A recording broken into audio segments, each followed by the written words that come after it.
Hello and welcome to the ultimate handstand tutorial. Now, gotta say first off, I'm not a professional hand balancer. However, I do have quite a bit of experience of being upside down on my hands.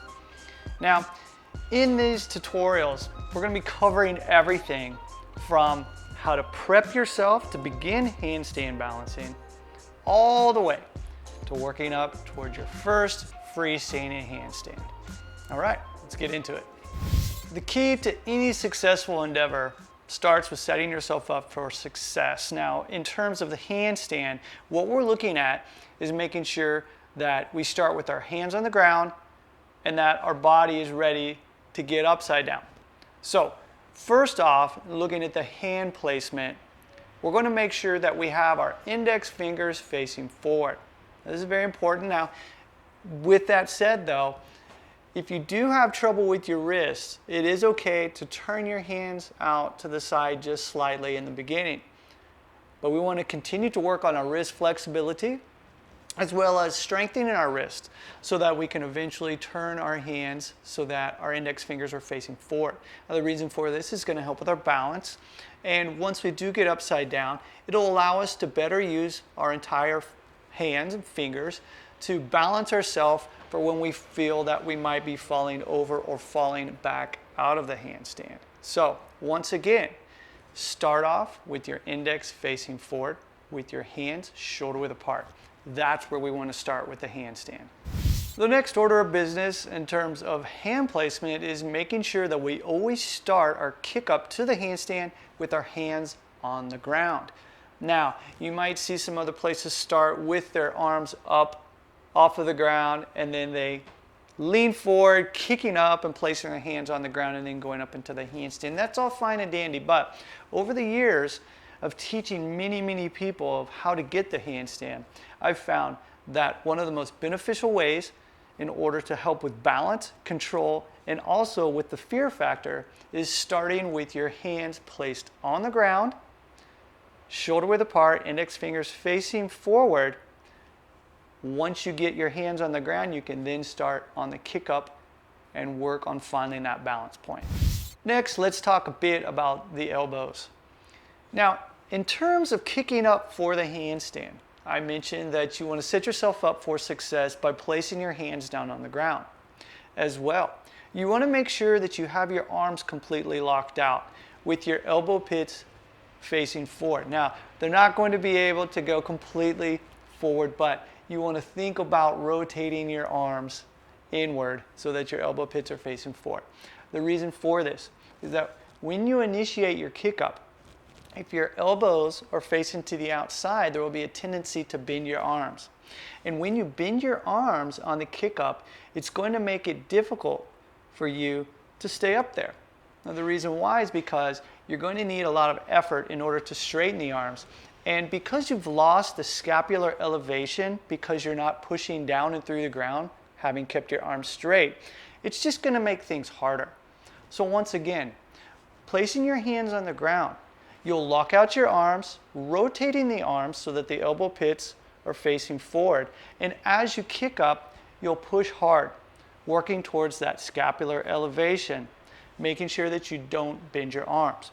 This is going to help you to be able to find better balance and also keep some of the frustration to a minimum.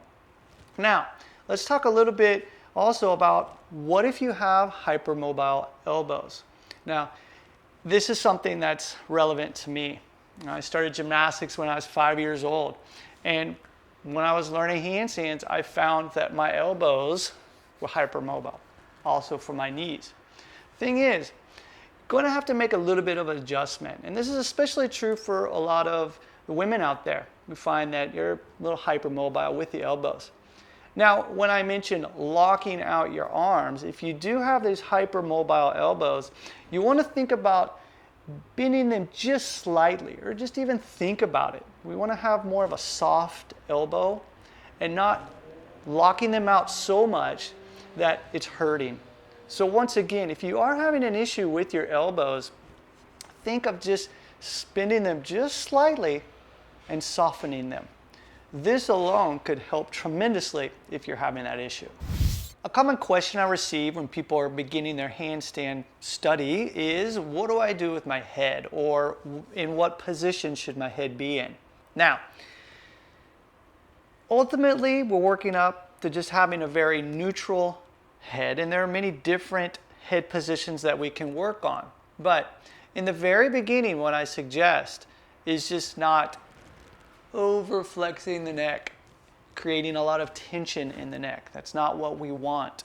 So for some people, this might just be simply keeping the gaze forward. If you're working on the band drill, maybe you're working on the wall and you're facing the wall, then look at the wall. Just trying to relax your neck. Now, once you get a little bit better, more comfortable with your handstand, the cue that I like to use is looking through your eyebrows. Now notice that when I look through my eyebrows, I'm not tilting my head.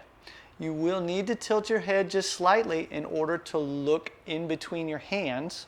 So with your hands above you, you're taking your gaze between your hands, but you're doing this by looking through your eyebrows. Now my eyebrows are pretty bushy, so it's tough for me, but I think you get the picture there. Now, this is just one thing, one concept, idea that you can use that's going to help you with head placement.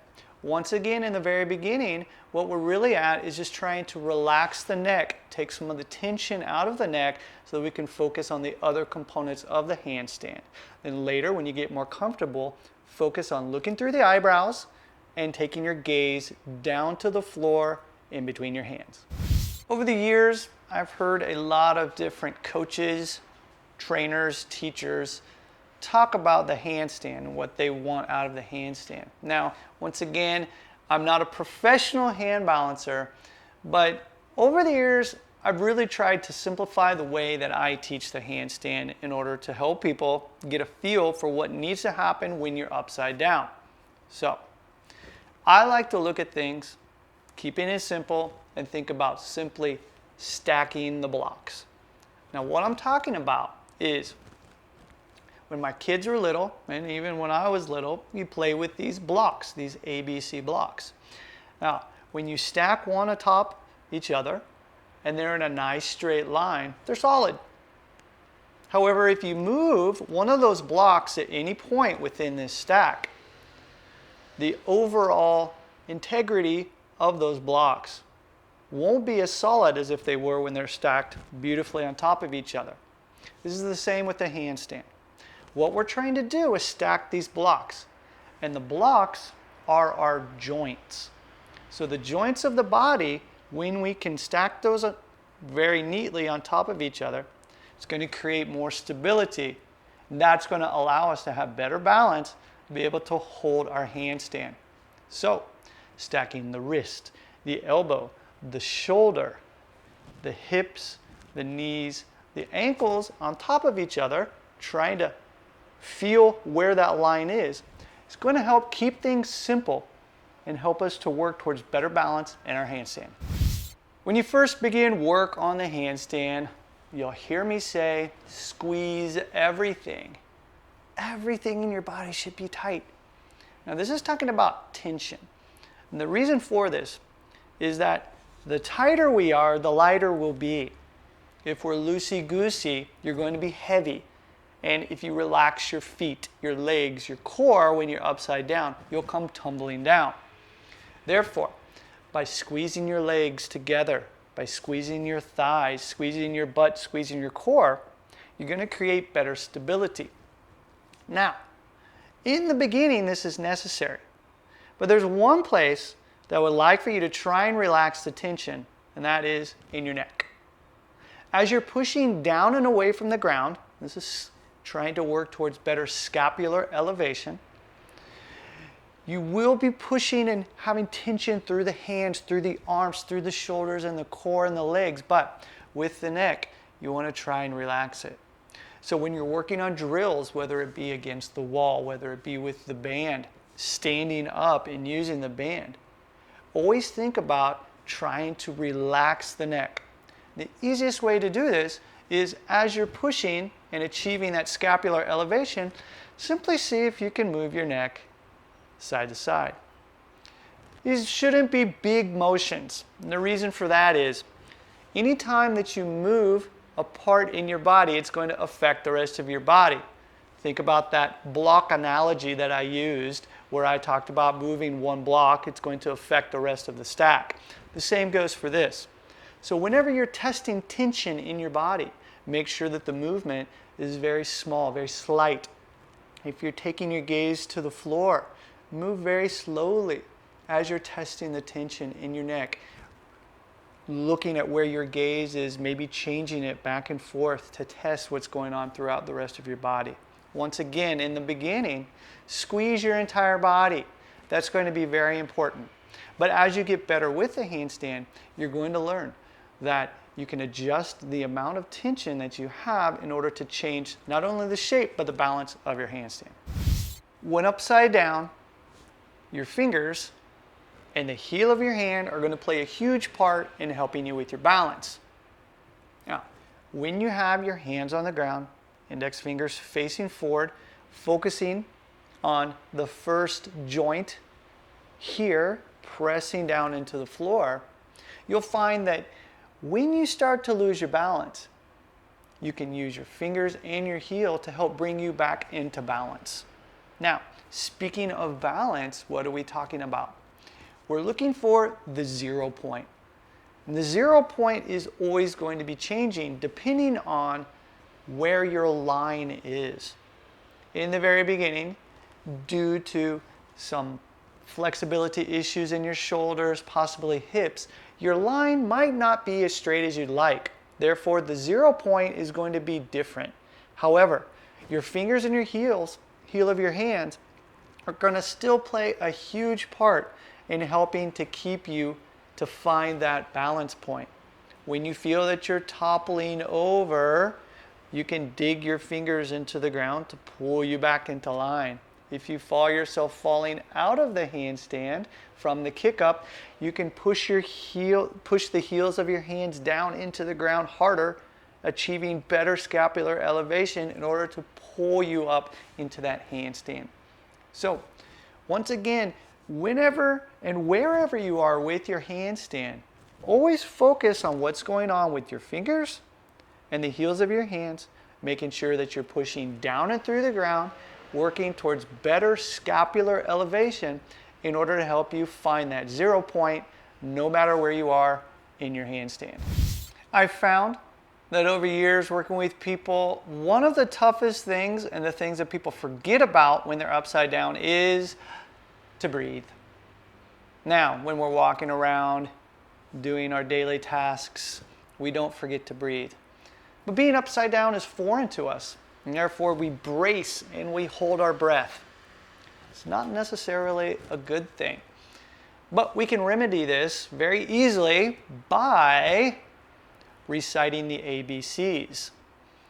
Now, if you're from a different country, feel free to use whatever words. You can use a song. It really doesn't matter. But basically, in order to remind ourselves to breathe while we're upside down, we'll recite something that is very familiar to us.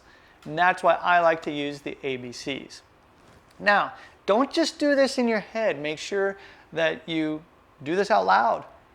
Make your voice heard when you're doing this, because this is going to make sure that you're breathing. And once you're able to do that very comfortably, then it's time to start doing this more naturally. Just being aware of the breath, making sure that you're not holding the breath. Maybe focus on doing this nasally so that you're closing the mouth, trying to breathe through your nose. But again, in the very beginning, if you do find yourself holding your breath, I suggest keeping it simple and just recite the ABCs. There's one main thing that I want you to work on that's going to help you be successful with your handstand. Really, to me, this is one of the most important things, and that is being able to bail safely out of a handstand. Now, the way that I like to do it is think of it just as a cartwheel, because really, that's what it is. So, you work on your cartwheels, and then you'll eventually work to a point where you're pulling your hand back so that your hands are in the handstand position, and then you're practicing your cartwheel. Now, Why is this so important? Well, obviously, we want to make sure that we're safe when we exit the handstand. But more importantly, when we get over the fear factor and have the confidence of being able to exit the handstand safely when we're practicing it, it's going to allow us to focus then on the other things that we need to work on. If you're always thinking about the fear of being upside down, it's going to keep you from actually making progress in the handstand. So first and foremost, focus on your bails. In the beginning, every single practice session, you should include bail practice. Get to the point where it's not a problem at all. You can just do it and exit that handstand at any point in the process. Do that. It's going to help you to get over that fear factor and allow you to make big progress with your handstand, because that way you'll be able to focus on the other stuff to help you to hold that handstand for longer and longer periods of time.